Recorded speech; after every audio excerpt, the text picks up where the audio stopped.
आज हम अनेक ज्यामितीय आकृतियों के बारे में पढ़ेंगे। यहाँ सबसे पहले आकृति है बिंदु की। कलम या पेंसिल की नोक को कागज़ पर दबाने से जो निशान प्राप्त होता है उसे हम बिंदु कहते हैं। और दूसरी परिभाषा भी दी हुई है, ऐसा सटीक स्थान जिसकी कोई लंबाई, चौड़ाई, मोटाई या कोई भी दूसरी और माप नहीं हो उसे बिंदु कहते हैं। बिंदु की आकृति आप देख सकते हैं, इस प्रकार होती है। हम पेंसिल या पेन की नोक को दबाते हैं, जो आकृति बनती है उसे हम बिंदु कह सकते हैं। उसके बाद में है किरण। किरण की परिभाषा हम पढ़ेंगे। आकृति आपके सामने है, पहले एक बिंदु, दूसरी तरफ एक तीर की आकृति, बिंदु, तीर की आकृति, बिंदु, तीर की आकृति। परिभाषा है इसकी, एक ऐसी लकीर जिसके केवल एक सिरे पर तीर का निशान हो उसे किरण कहते हैं। इसे एक ही दिशा में अनंत तक बढ़ाया जा सकता है। जैसे एक बिंदु से प्रारंभ हुई और इस दिशा में जा रही है तो इस दिशा में ही आगे अपने अनंत लंबवत दूरी तक बढ़ा सकते हैं। और किरण एक बिंदु से निकल जाती है तो वापस पुनः उसी दिशा में इस तरफ नहीं बढ़ा सकते। आगे है रेखा। रेखा की आकृति आप देख रहे हैं, दोनों तरफ तीर बना हुआ है और किरण में एक तरफ तीर बना होता है। परिभाषा है इसकी, ऐसी लकीर जिसका अंतिम बिंदु और प्रारंभिक बिंदु पता नहीं होता है, इसे दोनों तरफ जितना चाहे उतना बढ़ा सकते हैं, उसे रेखा कहते हैं। अब आकृति आपके सामने है, इसका प्रारंभिक बिंदु में पता नहीं है कि प्रारंभ कहाँ से हुई है और हम इसे अनंत दूरी तक, लंबवत दूरी तक बढ़ा सकते हैं।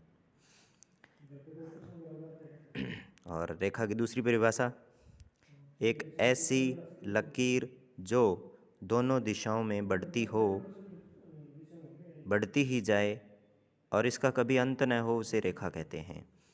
इसके बाद में हम परिभाषा पढ़ेंगे रेखाखंड की।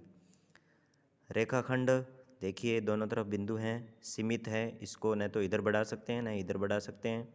परिभाषा इसकी, दो बिंदुओं को पेंसिल व स्केल की सहायता से मिलाने पर जो आकृति बनती है उसे रेखाखंड कहते हैं। हम दो बिंदुओं को पेंसिल और स्केल की सहायता से मिला सकते हैं, उसके बाद जो आकृति बन जाती है उसे हम रेखाखंड कहते हैं। इसे अनंत तक नहीं बढ़ाया जा सकता। रेखाखंड के दोनों सिरों का एक निश्चित अंत होता है।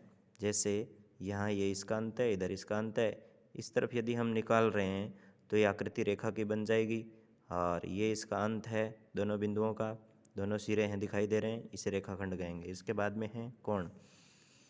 कोण आपके सामने दिखाई दे रहे हैं। परिभाषा इसकी, एक बिंदु से निकलने वाली दो किरणें, किरणें मतलब तीर की आकृति, तो एक बिंदु से एक किरण इधर जा रही है, एक किरण इधर जा रही है, एक बिंदु से निकलने वाली दो किरणों से बनी आकृति को कोण कहते हैं।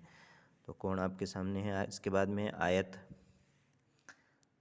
आयत से पहले भी आप परिचित हैं, एक बार पुनः इसकी परिभाषा पढ़ेंगे। चार भुजाओं से घिरी बंद आकृति जिसकी आमने सामने की भुजाएं बराबर हो और प्रत्येक कोण 90 डिग्री का हो उसे आयत कहते हैं।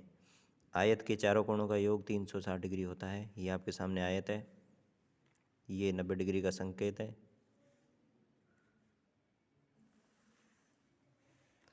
इसके बाद में है त्रिभुज। तीन रेखाखंडों से घिरी बंद आकृति को त्रिभुज कहते हैं। त्रिभुज के अनेक प्रकार होते हैं।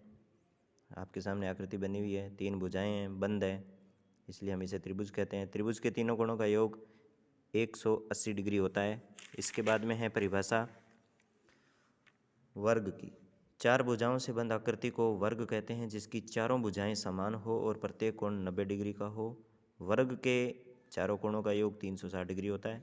यहाँ वर्ग की आकृति दी हुई है, इसकी प्रत्येक भुजाएं और एक भुजा की लंबाई यहाँ 2.5 cm है, 2.5 सेमी, 2.5 सेमी है, यानी चारों भुजाएं एक ही माप की है, इसलिए हम इसे वर्ग कहते हैं और प्रत्येक कोण इसका 90 डिग्री का होता है। इसके बाद में है चतुर्भुज। चार भुजाओं से बंद आकृति को चतुर्भुज कहते हैं। चार भुजा होनी चाहिए, 1 2 3 4, और बंद होनी चाहिए, इसलिए चतुर्भुज है। चतुर्भुज के चारों कोणों का योग 360 डिग्री होता है। आयत एवं वर्ग भी एक चतुर्भुज हैं। इसके बाद में आज की ये अंतिम परिभाषा बहुभुज, 3 या 3 से अधिक भुजाओं से घिरी बंद आकृति को बहुभुज कहते हैं। बहुभुज आपके सामने है। त्रिभुज भी एक बहुभुज है, षटभुज है वो भी बहुभुज है, आगे आयत है ये भी बहुभुज है। आयत, वर्ग, त्रिभुज, चतुर्भुज, पंचभुज सभी बहुभुज हैं। इससे अधिक जिनमें भुजाएं होती है, जैसे सप्तभुज है, अष्टभुज है, ये भी बहुभुज ही होते हैं। बहुभुज के अंतःकोणों का योग n-2 गुणा 180 होता है। यहाँ n का मतलब है भुजाओं की संख्या। आज का ये टॉपिक यहीं समाप्त करते हैं। धन्यवाद।